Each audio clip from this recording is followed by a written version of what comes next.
Lorraine County in eastern Maryland until 6:45 p.m. At 3:45 p.m., Doppler radar indicated thunderstorms producing heavy rain across the warned area. Over 2 inches of rain has fallen so far. Flash flooding is expected. Okay. Hazard, flash flooding caused by thunderstorms. Source, radar indicated. Impact, flooding of small creeks and streams, urban areas, highways, streets, and underpasses, as well as other drainage and low-lying areas.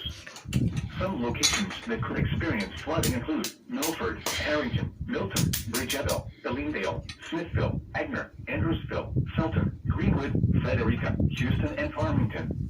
Protecting yourself from immediate threats to life and safety shall take priority.